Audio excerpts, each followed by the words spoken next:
Hey friends, welcome to our data model case study.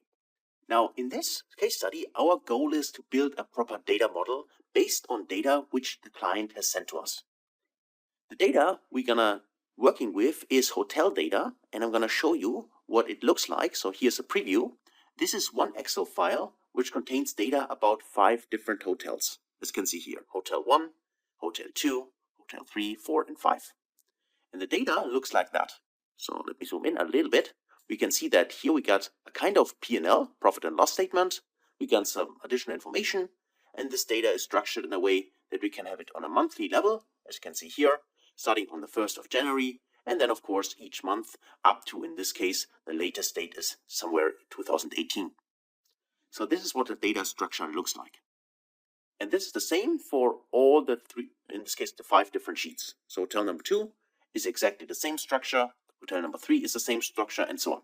So everything is the same, but we have 5 different sheets in this Excel file, which we need to import into Power BI.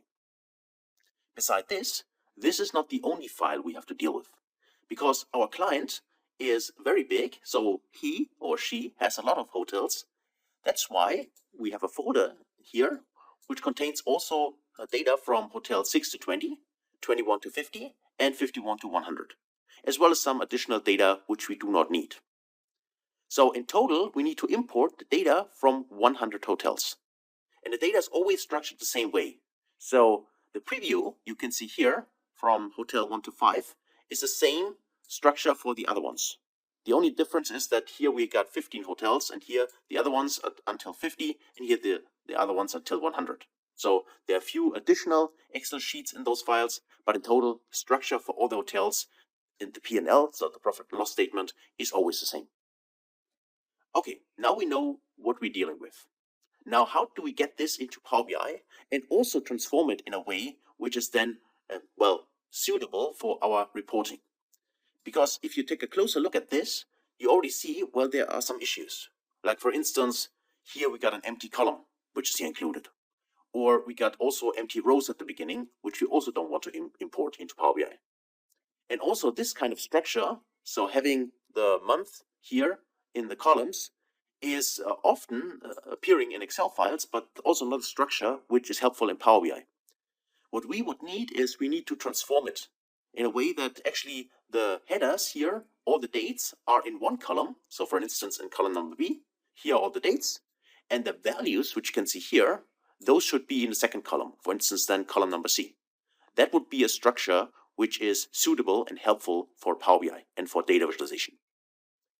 So you can see there are quite a lot of things we need to handle regarding those files. So let's not waste any more time. Let's get into that. So let me first close this file so it's not locked when we try to open it in Power BI. And then we need to now open the folder. So I already have it here. So let me just copy the path directly from here. This is the folder path. And of course, you find this in the resource section to follow along. And I highly encourage you to do that because we want to tackle this together. And the best way to learn it, of course, is to follow along in a practical manner. So let's go in here. Let's just close that. And then let's just here go to get data.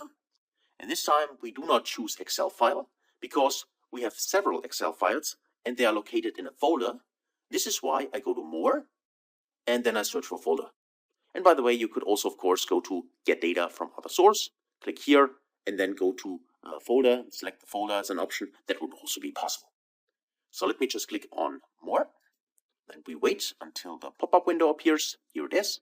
And there's an option to choose folder for the data. So let's click on connect. And then you need to specify either via browse and go to the folder path, or I just paste this inside like that. Please make sure that you point to the folder, which currently is for me hotels, not to a specific file when you try to use the folder option, okay? Because Power BI is searching for folders, not for specific files. So as soon as you have selected it, let's click OK, and then wait until the navigator window opens. Here it is. And we can see that the content is a binary file, which is always the case for Excel files. We got the name of the file, the extension, the date created, and so on. So all this information. So instead of combining this, we now need to transform to open the query editor. Because if you take a closer look, we also have here this other data txt file, which we do not want to import in Power BI. So also we need to filter this. And of course, if you have everything in the folder and you want to load everything, it might be easier sometimes to simply click on combine. But in this case, we can't do that because we need to do a few additional transformation with the data. And also we want to get rid of specific files, which might be the case for you later on in other projects as well. So if you cannot delete a file itself from a folder, then of course you can always delete it by going to transform data steps. So let me click this. And here's our query editor. So there's the Power Query editor, and now it gives us information about the name, extension, and so on, as we've seen before as well. But the only very important column for us here is actually this binary file. Because if you click next, don't click on the file, click next to the file, somewhere here in space, you always get a preview of what's inside. And you can already see what's inside here in the binary file is the Excel file itself. So this is what we need. So that's why I want to remove all the other columns. And we can quickly do this by simply right-click here and say remove other columns. The other option would be to select all the columns and then remove them, but I think this is much easier and probably the better approach to remove the other columns because we only need to select one. So now we have our content, and for this content here, we actually want to remove the last one. So this is something we might have done before. If you go to source here, you see that the last one contains here txt file. So that's something we actually want to remove. So maybe it's easier to go directly in here on a name and then just say here either deselect this one, or maybe if later other files are also added to this folder, but they are text files, then we could also go to the extension and make sure we only import, in this case, the XLSX files. So let's actually untick the txt file, click OK. Now you see that we filtered this one out. Now we got only 4 binary files, which is true, because in the folder itself, there should be 1, 2, 3, 4 files, right? All the hotel files. So we're good to go. And now if we take a look at the next step, where we remove the columns, we only have 4 binary files left. Now we need to extract the content from these binary files. Instead of clicking here, what we do instead is we use in this case, M code, which is called excel.workbook. This is a formula in M, which allows us to extract data from Excel files, in this case from binary files. The way it works is the following. So we need to go to Add Column, and then under the option Custom Column, which we can select here, this allows us to insert here M code. So in this case, we could name it whatever we want. I just leave it custom for now.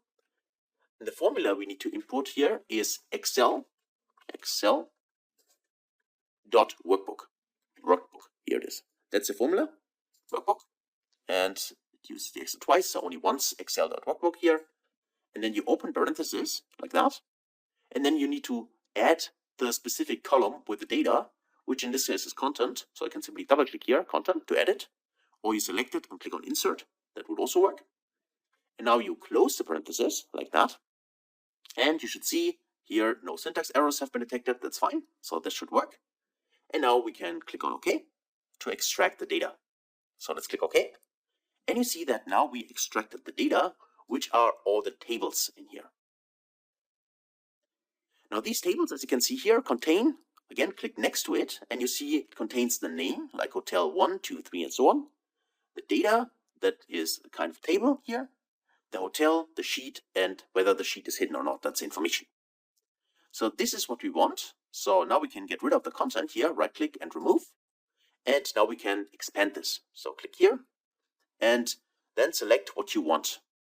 So in this case, the most important thing for us is actually the data itself.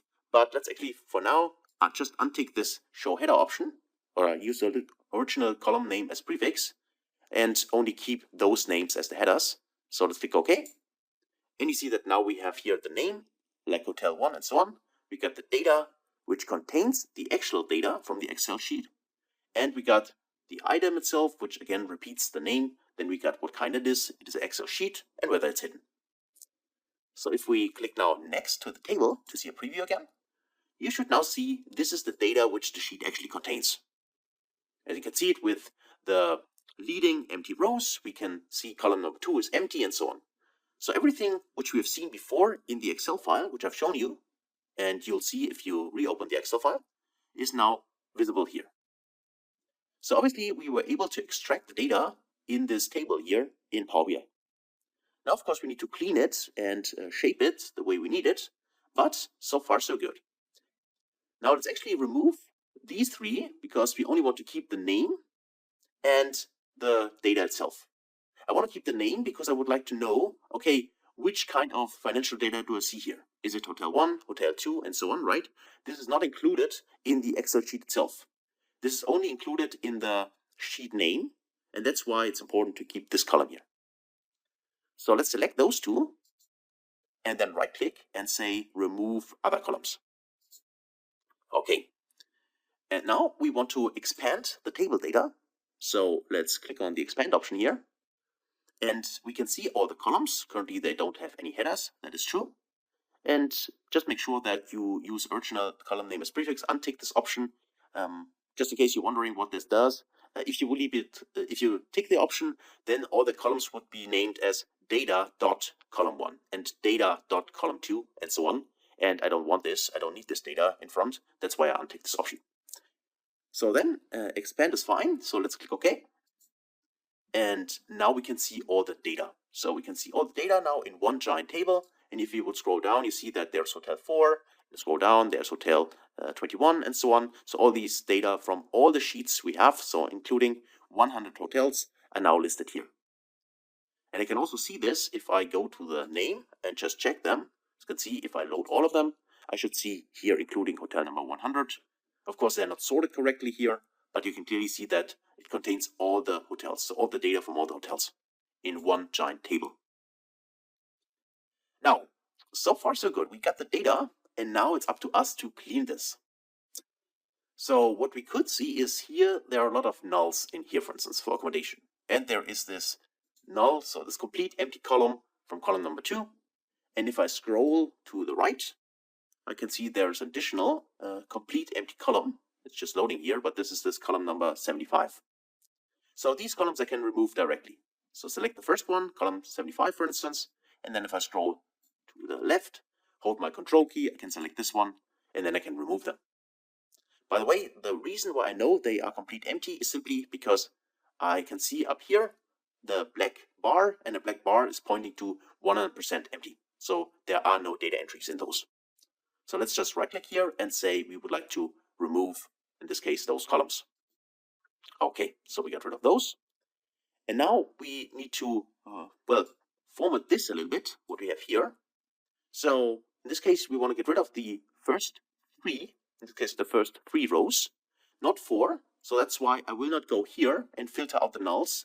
The reason for this is I would like to see the dates, which are currently here, starting in the 4th row. They should not be filtered out. I want them as my headers. So that's why I need to filter the first 3 rows. And I can do that by, for instance, in here, simply use the option, if I go to transform, in this case, I could go to home, sorry. Here, I want to remove rows. In this case, remove top rows. And I could say I want to remove the first 3 rows. Like that. 3, I would say. Like that. And if I click OK, now you see that I removed the first 3 rows. Next, what I like to do is like to promote my headers. So that, for instance, the date here, starting in 2013, in January, this should not be the first row in the dataset. Actually, this one should be the header. So that's why I could simply promote this. So I can go under Home, and there's an option to use first row as headers, which is here. Or the other option would be to go to Transform, which also has the option to use first row as headers. So I can click this option here, and now you see that, or in this case, the year data here is now the header. Beside this, I could also get rid of the nulls here. I can see there's a null entry, so simply an empty row, which also is not very helpful. It is helpful as long as you open the Excel file. It gives you a little bit more space between the P&L items, but here in Power BI that is not required. So we want to get rid of this null entry here, for instance, and this one as well, and then this one as well, and this one, or these ones as well. So for that, we can go in here and say this time we want to filter out the null values. So untick null, and then let's click OK. And now you can see that we got rid of all the missing values in here. So now the next thing is we would also get rid of the repeating headers. Because you see here we got the 1st of January 2013, but this was the header from the first sheet. However, you can see that here when we start in hotel number 2, so this one, the header gets repeated, right? This is true for all the columns. And then of course, if we go further down to hotel number 3, when we reach that, then again we have the headers in here. So this is something we need to remove. And we can do this easily because you see that always when there's a header, there's a null entry here. So this allows us to go to our P&L item, go in here and say we want to get rid of the nulls. So if we untick the null here, then the headers, like for instance here, those should get removed. So let's try that. Let's click OK. And you see that now the header is gone. So for hotel number 2, the first entry for hotel number 2 is directly accommodation sales, which is also the first entry for hotel number 1. And then also the first entry for hotel number 3. So now we have removed the additional headers, which are not required because we only need them once. Okay. So next, let me just go here and actually double click and let's rename this. So give it a proper name. Let's say this is the P&L, stands for profit and loss item. Okay, P&L item. Of course, feel free to name this whatever you want. Let me press enter. And now we got our item in here. Okay. Then this is our hotel. And I also want to extract something else here, which is the number itself. So for that, what I need is actually another add column step. But before I do this, let's actually first convert all the different kinds of columns we have here into the proper form by unpivoting them. What I mean by that, remember when I said the structure, like having the different kinds of dates, in this case on a monthly level, in different columns, this is a good structure for us if we want to analyze something in Excel, for instance. Right? We can see that easily, we can see a development and so on, that works. But for Power BI, we need to have it in a different structure. We need to have all the dates in one column and all the values, which you can see here, in the second column. And this is a so-called unpivot feature. And to get this structure, we can simply select the first two, this one. These are the ones we want to keep. Then we go into Home. And under Home, there's an option to unpivot. Let me just check it. I can find it, so I need to go to Transform. Okay, and there's the unpivot option. Okay, so there I need to go, unpivot columns. And then I can click on this little down arrow here, and I can also unpivot other columns. So that allows me then to unpivot all the columns which I currently have not selected. And unpivoting simply means that we put the column names into one row and all the values of the columns in the second row. That is what unpivoting does. So let's actually take this option, unpivot other columns. And now you see we got here all the dates starting in 2013 on January in one column and all the values we had in the second column. So this makes our table much smaller regarding the breadth, but much longer regarding the height. Right? Okay, so next I like to rename this as date. So call it date. And then also define a date type. So if we click on ABC here, we can specify that this is actually a date. On the date time, it's a date. So let's click on date. And you can see that this worked. So we got no errors here. The bar is green. And we can see the little calendar icon, which also tells us that this has now the proper data type. The same is true here for the values. It's currently not assigned any data type. So let's click here and say this should be actually a decimal number. So let's take decimal number here. And also now we have a proper data type here. Okay, so the P&L item is text, that is fine. And finally, what I already mentioned, I want to extract the number here. So for building my proper data model with a star schema, I need to link my data, in this case this table, which will be our facts table, to the other tables which we're going to import in the next couple of videos. So for that, I need to have a key. And the key I'm going to use is simply the hotel number. So that is why I need a separate column in which I have only the ID, so the number of the hotel, like 1, 2, 3, and so on. So to get that, let me actually create under add column a new column. And I could either use a custom M code, I could write a function, or I could simply use the column from examples. The column from examples is a really, really handy functionality in Power BI, which I could go here and can say from selection, so from my current selected column, Hotel 1, this is the column I want to actually do a transformation on. And now I can specify here what exactly do I want to extract. So in this case, I only want to have the number, so I simply type in a 1 here, press enter, and you see that now Power Query, in this case the Power Query editor, has written a function for me in M, which is text dot between delimiter up here, hotel is the column, and it searches in this case for the 2 parentheses, which extracts here the 1. So by giving it an example, then the column which we've selected is analyzed, and then M function is created by trying to extract the data. And this sounds actually fine. If I scroll down, I get here still 1, 1, 1, 1, 1. So I go further. It looks fine to me. So let's actually click OK, and let's just see whether we get exactly what we need. So click OK. So we get our new, in this case, column. And let's just check what we have. So let's go in here and search for here. Let's actually load more. And we can see we got the correct values, right? We got 1, 10, 100, and so on. So these are all the data which get extracted from the hotels.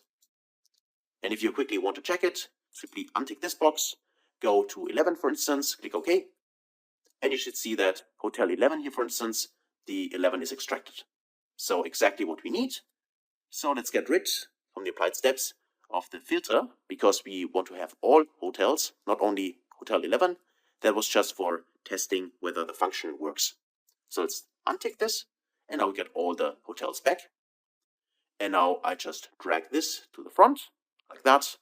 And then I just rename this and simply call it Hotel ID, like that. Press enter. And now finally I get rid of the Hotel 1, because this is something I don't need anymore. I have extracted the ID, and the hotel itself as a name, this is not required. So right click here, go to remove. Okay, and we are good to go. And now we have actually transformed our messy data, so all the 100 hotels we had in various Excel sheets together, and built one big table, which is our fact table, which we can use then for our data analysis. Now that's it for this video. So hopefully you enjoyed it, and in the next video we can dive deeper into the additional tables we need to create. So thanks a lot for watching, and I can't wait to see you in the next video. Until then, best guys.